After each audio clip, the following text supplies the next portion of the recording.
Hello and welcome to our Flash Note series. In this series of lectures, we are going to discuss briefly on very high-yield clinical conditions with their proper clinical correlations. This is Flash Note 4. In this particular Flash Note, we are going to discuss on neuromuscular junction disorders.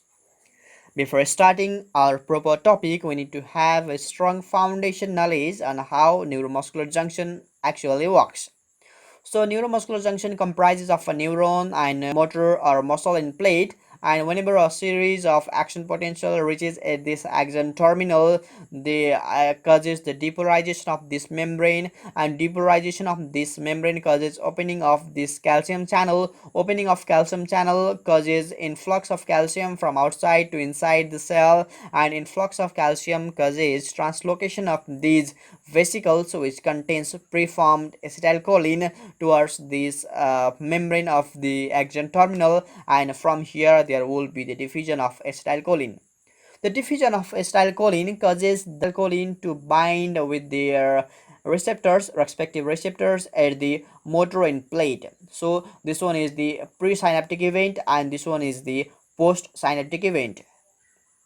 Now, our level of pathology can arise at any of these two levels. So, in case of Lambert Eaton Myasthenia Gravis, this is the presynaptic event in which there will be the formation of antibody against this calcium channel. We need to remember that these antibody, they are not only acting against the calcium channels of more of the neuromuscular junction, but they can also act against the calcium channels of other autonomic ganglia. That's why autonomic dysfunction is also a characteristic in case of Lambert-Eaton myasthenic syndrome. So in case of myasthenia gravis, two types of antibody are formed. First antibody against acetylcholine receptor and second antibody against muscle specific tyrosine kinase. So the antibody against acetylcholine receptor, they block these acetylcholine receptor, and hence whatever the amount of acetylcholine has been diffused, they cannot bind with this respective receptor. So this is something like type 2 hypersensitivity reaction. And the antibody against muscle specific tyrosine kinase, they decrease the aggregation and density of the acetylcholine receptor. Further activation of complement, they destroy these receptor vesicles. So whatever be the underlying mechanism, so whether it's the antibody against this calcium channel or antibody against this acetylcholine receptor, the main problem is that acetylcholine cannot bind with their respective receptor. So when acetylcholine cannot bind with their acetylcholine receptors, of course there won't be any underlying sequence of event on muscle contraction. So we just talked about two levels where there can be underlying pathology. So regarding myasthenia gravis, it is bimodal in distribution. By bimodal, what you mean to say is that if in case of female, they are mainly present in younger age, but in case of male, they are usually present in later stage of life, and they are also associated with thymoma and thymic hyperplasia, thyrotoxicosis, and other autoimmune disorder. Hence, if any suspected myasthenia gravis, there must be screening of thymus. So we have already talked about antibody binding against postsynaptic acetylcholine receptors at the neuromuscular junction and antibody against muscle specific tyrosine kinase. We have talked about both of them. So regarding Lambert-Eaton myasthenic syndrome, we need to remember that this Lambert-Eaton myasthenic syndrome is the paraneoplastic syndrome of small cell carcinoma of the lung. Small cell carcinoma of the lung is generally associated with smoking history. So here are antibody against presynaptic voltage gated calcium channel. We have talked about this, and patient may have autonomic dysfunction. We have talked the mechanism of autonomic dysfunction. That is, these antibody they want to only act against the calcium channels of their axon terminal. They will also act against the calcium channels of autonomic ganglia, and hence there will be the autonomic dysfunction. Signs like dry mouth can be there, in addition to the muscle weakness. So muscle weakness is the common pathology in case of both myasthenia gravis as well as Lambert myasthenic syndrome. But in case of Lambert myasthenic syndrome, there are additional signs of dry mouth, but the cardinal clinical signs in the absence of there here the tendon reflex will always be absent, which returns after sustained contraction of the relevant muscle. So the difference is here, which we'll be talking later in our slides as well. So now let's enter into detail about myasthenia gravis. So in case of myasthenia gravis, patient usually presents with fluctuating ptosis, and that is ptosis also known as the drooping of eyes. So the muscle which actually gets affected first are the ocular muscles. That's why the ocular manifestation like the drooping of eyes will be there. There will be condition like diplopia, simply known as dual vision, and there can be bulbar symptoms. So regarding bulbar symptom, there can be like difficulty in articulation of words like dysarthria, dysphagia can be there, and there will be proximal muscle weaknesses can be there. And the main point what we have to consider is that in case of myasthenia gravis, so in case this is the contrasting feature myasthenia gravis and the Lambert myasthenic syndrome. So in case of myasthenia gravis, the symptoms typically worsen with fatigue and with exercise at the end of the day. So if the symptoms are getting more worsens by the end of the day, then you need to suspect myasthenia gravis. And patient may report difficulty in climbing stairs. It's also because of repeated use and rising from a chair and brushing hair, swallowing, and dysphagia can be there for solid, and the liquid primarily occurs in the upper esophagus because upper esophagus consists of skeletal muscle, because upper one-third of esophagus consists of skeletal muscles. So most common initial finding is ptosis, which is also known as drooping of the upper eyelid, and diplopia, which simply means double vision. So weakness in the proximal muscles, diaphragm, and in the neck extension and neck flexion in 85% of the cases. There is one term known as myasthenic crisis. It's a rare but includes potentially lethal complication of respiratory compromise. If the respiratory muscle gets weakened, then it causes the respiratory compromise, and hence there will be aspiration, and it can be precipitated by certain medications like fluoroquinolones and some of the aminoglycosides. They can also complicate the symptoms, and also by trauma and surgery. So in case of myasthenic crisis, ventilation is a must. Regarding diagnosis, most initial diagnostic test is the acetylcholine receptor antibody. So acetylcholine receptor antibody are generally present in case of all cases of myasthenia gravis. Another test like tensilon test, also known as adrophonium test, and these adrophonium are the short-acting acetylcholinesterase inhibitor. So when these acetylcholinesterase are inhibited, then there won't be any hydrolysis of acetylcholine. That's why whatever the amount of acetylcholine is there, it will remain there for a quite longer time. That's why there will be increase in the acetylcholine amount in the synaptic junction, that and it reverses the muscle weakness. So tensilon test, and there is other test like single fiber electromyogram test is the confirmation test, where repeated stimulation during nerve conduction studies it shows characteristic decremental response. So for the adrophonium test, we need to cover it with intravenous atropine to avoid bradycardia. Also, there can be antibody against muscle-specific tyrosine kinases. They are more common in acetylcholine receptor antibody negative patient with prominent bulbar involvement. So all patient must have chest CT scan to exclude thymoma, especially those without anti-acetylcholine receptor antibodies. So that's a point to consider. One of the very high point is that the application of ice pack over the eyelid may improve the symptom. So here in the figure we can see here is drooping of eye, but after application of ice pack for around 2 minutes there is improvement of symptoms. So the drooping of eye which it was initially has now been improved. So the underlying physiology is not actually known, but what we have known is that the low temperature actually decreases the activity of acetylcholinesterase. So it's just like using acetylcholinesterase inhibitors, and in the inhibition of or in the low activity of acetylcholinesterase, there won't be that rapid degradation of the acetylcholine, and hence there will be improvement of symptoms. So this ice pack test can be applied directly in our bedside. So regarding management of myasthenia gravis, see there are two goals. We need to maximize the acetylcholine which are remaining at the receptors in the neuromuscular junction, and we need to limit or abolish the immunological attack on motor plate.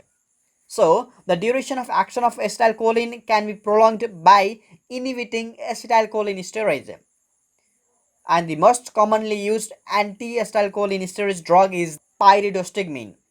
But there are certain muscarinic side effects associated with these drugs, including diarrhea, colic, and it can be controlled by use of another drug known as propanthelin, which overcomes these muscarinic side effect of the pyridostigmine. So overdoses of an anti-acetylcholinesterase drug can cause cholinergic crisis. What we need to consider is that because of depolarization block of motor plate, there will be cholinergic crisis. So because of excessive amount of acetylcholine, there can be cholinergic crisis, and it actually manifests with muscle contraction, paralysis, pallor, sweating, excessive salivation, and small pupils.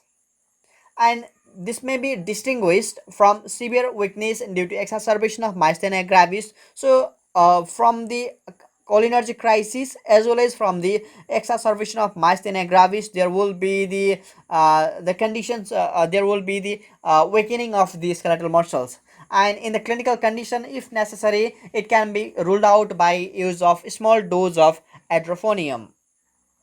So other management can include, we can give steroid like prednisolone, but steroid being more a catabolic action, we need to go for the immunosuppressant. They can act better, like azathioprine can be used, cyclosporin can be used, mycophenolate mofetil can be used.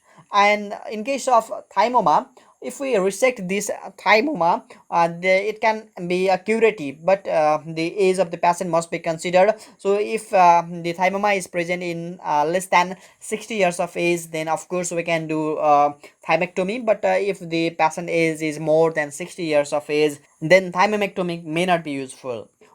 We need to avoid other antibiotics as well, just like aminoglycosides, fluoroquinolones, and drugs like beta blockers to the patient with myasthenia gravis because of their direct or indirect effect with the neuromuscular junction. Entering into our next topic, that is Lambert myasthenic syndrome. So this Lambert myasthenic syndrome on physical examination usually presents with proximal muscle weakness along with depressed or absent deep tendon reflexes, and there are extraocular presentation, they are actually absent.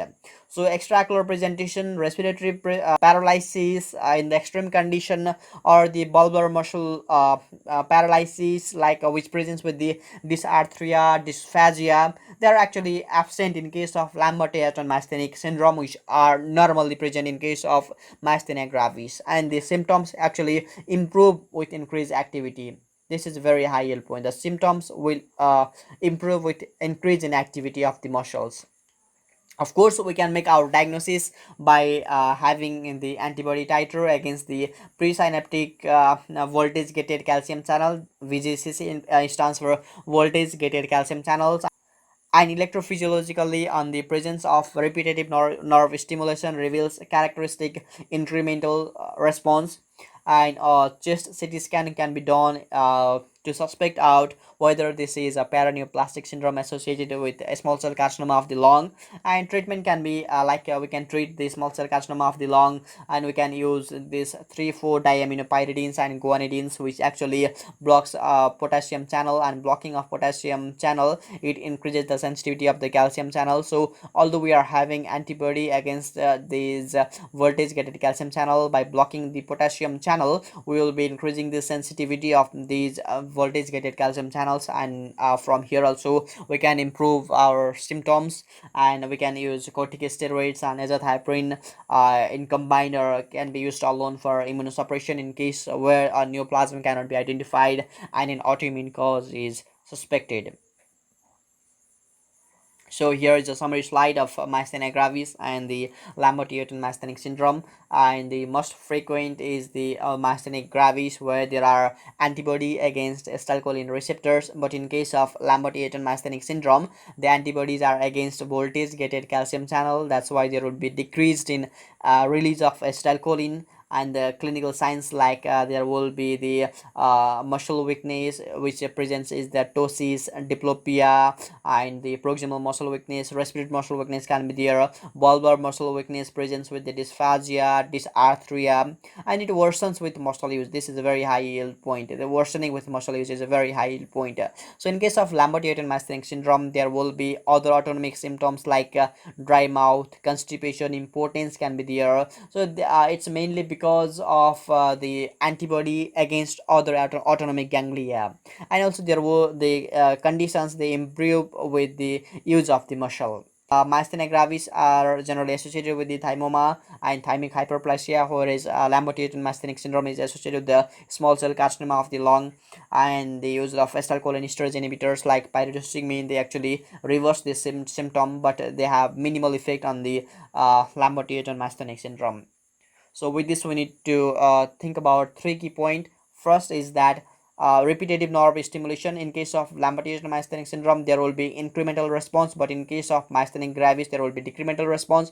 So the presence of anterior mediastinal mass with the clinical weakness gives us the suspicion of thymoma in a patient with myasthenia gravis until proven otherwise. And other point is that the lung mass with weakness gives rise to the suspicion of Eaton Lambert syndrome in a patient with small cell carcinoma of the lung until proven otherwise. So the presence of lung mass with weakness, think about Lambert myasthenic syndrome. So here we present with you two questions. First question is that 59 years old man complains of difficulty in climbing stairs. So difficulty in climbing stairs, this is a very high point, and getting up from the chair. So a patient is having difficulty in climbing stairs and getting up from a chair. And he also presents diplopia and dry mouth. So think about dry mouth. Dry mouth is something about the autonomic dysfunction syndrome. So we need to think something about autonomic involvement.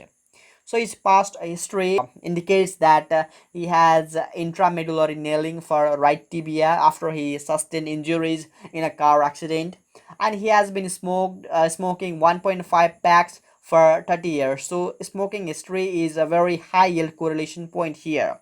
He consumes alcohol occasionally and has never used illicit drugs. Regarding social history, he mentioned that his sexual performance is embarrassingly decreased, stating that he was happily married for 33 years, but he wasn't being able to perform as he was used to. Now, subsequently asked about the possible medication to help with this problem. Under neurological examination, it has been found there is decreased deep tendon reflexes, correlate the point of hyporeflexia here, and they are most obvious in the quadriceps tendons. Under chest x-ray, we have found there is presence of irregular and round mass in the upper lobe of his right lung. So the presence of the mass around his chest, so something is like it's indicating towards the Lambert myasthenic syndrome. So Lambert-Eaton myasthenic syndrome is a disorder of the neuromuscular junction, which is manifesting with the proximal muscle weakness. So it's difficulty in climbing chairs, and stairs is something like he is having proximal muscle weakness. That's in the form of the gait alteration and difficulty in arising from a chair, difficulty in climbing stairs, and because of cranial nerve involvement, particularly oculobulbar involvement, so which is present in majority of the patient, so they can be present with the diplopia, ptosis, dysarthria, and dysphagia, which all are present here in this condition. And alternatively, the autonomic symptoms like dry mouth is present here, and impotence is present. The patient is presenting with the history of impotence, so we need to care about all these. So pathophysiologically, this is the classical feature of the Lambert-Eaton myasthenic syndrome. So our proper likely diagnosis is the Lambert-Eaton myasthenic syndrome. So next question. Here, a 34 years old woman comes to office with severe month of vision problem, difficulty in chewing and trouble in speaking. So difficulty in chewing and trouble speaking is something is associated with the bulbar connection, and the symptoms fluctuate, but the patient has noticed that they are worse after a long day. So here we can point out that all these symptoms, they actually get worse after a long day, and she works as a telemarketer, but has been putting in increasingly long hours to meet her quotas. Regarding her symptoms, he says it will probably just exhaustion, an ice pack to my face seems to help. So we have already shown about the ice pack ice test for the myasthenia gravis. So she's presenting with the same condition, like so she's mentioning that ice pack around her face seems to help. On physical examination, she is asked to keep her eyes focused on a spot on the ceiling, and after 2 minutes, her vision becomes very blurry, and the remainder of the examination is normal. So here again we can mark that after a certain time, after use of that muscle is getting fatigue. So initial investigation, the patient symptoms are reversible on administration of acetylcholinesterase inhibitor. It must be pyridostigmine, it must be adrophonium or pyridostigmine. So our question is that the pathogenesis of this patient's disease is most similar to which of the following conditions. So from all these classical findings, we can realize that she is suffering from myasthenia gravis. And in case of pathophysiology of myasthenia gravis, there are antibody which are targeting the acetylcholine receptor. So it is type 2 type of hypersensitivity. So we need that hypersensitivity type 2 is in our answer. So our answer must be Goodpasture syndrome, because in case of Goodpasture syndrome, it involves the autoantibodies against the basement membranes of the collagen of the basement membrane, actually in the renal glomeruli as well as in the long alveoli. That's why this Goodpasture syndrome is also type 2 type of hypersensitivity reaction. Regarding atopic dermatitis is a chronic and pruritic eczematous condition, and this it actually involves the type 2 helper T cells as an immune response. And in case of contact dermatitis, it actually involves the type 4 hypersensitivity reaction. And hypersensitivity pneumonitis is with their hypersensitivity, they have specific serum IgG antibodies that precipitate the bacterial or fungal antigens bound in inhaled organic dust particles, and this causes the interstitial alveolitis and bronchiolitis via immune complex and complement deposition. So this is associated with the type 3 hypersensitivity reaction. Regarding post-infectious glomerulonephritis, it is associated with type 3 hypersensitivity reaction where there is immune complex mediated response will be there. With this, we conclude our flash note. Stay tuned. Thank you.